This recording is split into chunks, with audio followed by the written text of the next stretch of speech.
Hi guys, welcome to my channel. My name is Vincent. I'm a first-year pharmacy student living in Nigeria and studying at the University of Ibadan. I make educational videos. So if you have not subscribed to my channel, make sure you subscribe and turn on the notification button so that when I release new videos, you get notified. So today, I'm going to be talking about how I scored 320 in JAMB despite previously scoring 254. So I'm going to be sharing the things I did that helped me to transition from 254 in my first JAMB to scoring 320 in my second JAMB. And now you can also apply these same rules and techniques to even score up to 300 plus in your JAMB. So if this looks like something you're interested in, or you know you're going to be writing JAMB, so make sure you watch this video to the end. Everything I'm going to say in this video, they are very important, and make sure you subscribe and turn on the notification button. So if you want to score 300 plus in JAMB, as you all know, is an examination you need to write for you to gain admission into the tertiary institution, whether university or whatever. So you need a very high score in JAMB for you to get admission, especially if you are applying to competitive courses.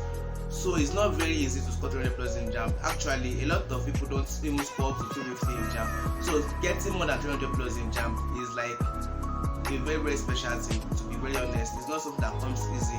So if you want to score 300 plus in JAMB, one of the first things you need to do is that you must have a goal in mind. You must have an aim, you must have an aim.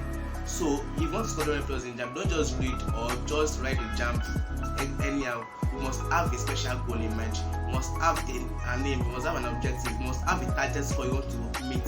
For example, in my first JAMB, I was just reading. I did not have a particular score I wanted to score. I only read for JAMB. I only knew I was going to write JAMB, but I did not have any score. If you ask me that what did I want to score in JAMB, I didn't have any answer to give because I was not aiming for any score. I just wanted to write the JAMB and get admission. But no, you don't do that. You must have an aim. You must have a target you want to meet if you don't want to score 300 plus in JAMB. Actually, so in my second JAMB, I aimed at scoring 340, but I scored 320. Actually, most of the times you don't meet up to your target. Let's say you are targeting scoring 270 in JAMB. It's possible you don't score 270. You might probably score 250 or 240. So it's better to aim even more than what you want to score. So if you know you are trying to score 300 plus in JAMB, aim for like 330, 340, 350. Then, but even if you are not even going to score up to that, your score will be behind between that range. You will probably score between 300, 310 or 320. So the first thing, must have an aim, must have a target. Then after having a goal in mind, after having a target, what do you do next? You work towards it. That's where hard work comes in. That's where reading comes in. So there's no way you are going to score 300 plus in JAMB if you are not reading. You have to read your books. So you have to work hard. You have to read a lot. If you don't want to score high in JAMB, you have to read a lot. You have to put in a lot of effort into reading. And also avoid distractions. Anything that you know that is going to distract you, please stop them. Even if it is watching movies, playing football, going out with friends, anything it is that's not giving enough time to read, make sure you stop them or make sure you reduce them. For example, when I wrote my first JAMB, I was reading, but at the same time I watch football a lot. I play football, I watch movies, I play games, I go out a lot. I don't really have enough time to read. But during the second JAMB, I had to minimize the rate at which I do these things. I had to cut them down. I had to even stop doing some of them. I stopped watching movies and stopped playing football, and it gave me enough time to read. So anything that is you know that is distracting you, make sure you stop them.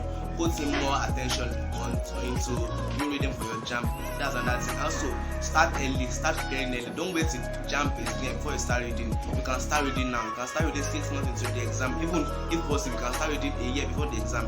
It's very good. It's going to give you enough time to cover the syllabus. Don't start reading when JAMB remains just 1 month or 2 months. Make sure you start reading early. Then also make sure you read wide. Don't just focus on one textbook. Don't focus on one textbook for your JAMB. For each of the subjects you are going to be writing in JAMB, make sure you have like at least 2 or 3 different textbooks for it. If you are writing physics, have like 2 different physics textbooks. If you are writing chemistry, have like 2 different chemistry textbooks. If you have like, this is one of the most important things. Don't use only one textbook, because sometimes JAMB may have some questions and you will not be able to find the answers to those questions in one textbook. But if you have read like 2 or 3 different textbooks, there's a higher chance of probability that you're going to get the answers in those textbooks. So don't rely on one textbook. Make sure you read wide. Make sure you increase your knowledge by reading a lot of different textbooks for each of your subjects. That's another thing. Then I think the second most important thing is that you need to solve a lot of past questions. This is the second most important thing after reading of your textbooks.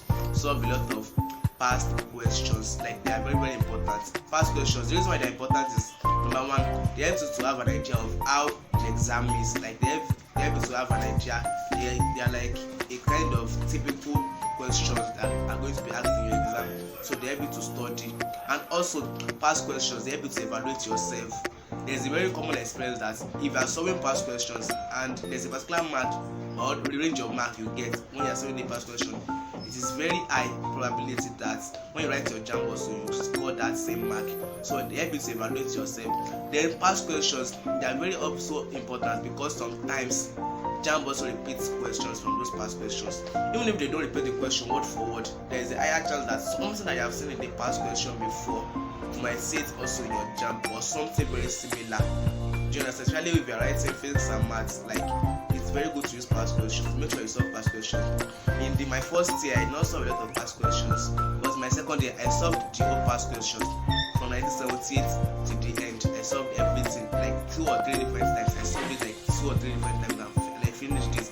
And make sure when you're solving past questions, make sure you're able to provide answers to those questions and make sure you know the reasons why those answers are being picked. Don't just say, oh, the answer is A, the answer is B, the answer is C. No, make sure you know the reason why the answer is A, and the reason why the answer is B, the reason why the answer is C. So past questions are very good. Make sure you solve a lot of past questions. And even though it's not only compulsorily JAMB past questions, you can solve a lot of past questions. WAEC, NECO, JAMB, any exam, system of different schools, you can solve them even for your JAMB. It does not matter. So solve past questions. Number one, read, have a goal ahead, have an aim, have an objective, and also be determined to have a high score. Be determined, have determination in your mind that you can do this, that you can score 300 plus. Don't doubt yourself that you cannot score 300 plus. You can score as high as 300, 320, 330. It's just about you believing in yourself and you putting in the effort. Then another thing you are going to need to do if you want to score in JAMB is to attend a tutorial. This is very important also. Attending a tutorial, it helps you a lot of way because you get to study with a lot of people, you get to access yourself, and also there are some things that it is not easy for you to understand just by reading them alone on yourself. But having a tutorial, or if possible having a personal tutor, is going to help you a lot because it makes this thing easier to understand. Unlike if you are reading by yourself, there's a chance that you may not really understand, or even if you understand, like you don't have an in-depth understanding of that subject matter. But attending a tutorial or having a tutor or having a study partner or a study group, they help a lot. Make sure you get one. Don't just read alone. Make sure you interact with other people that are writing JAMB, interact with people that have written the exam before, so that you can get a scope of how the exam is, and also so that any question you are trying to solve and you don't know the answer, you're able to provide answers to it. Then also make sure that when you're writing JAMB, you are computer literate, and make sure you work on your time. So I think this is also important because JAMB is a computer-based test. So make sure you are computer literate when you are writing the exam, so that it will not slow down your pace. And when you are solving past questions, time yourself.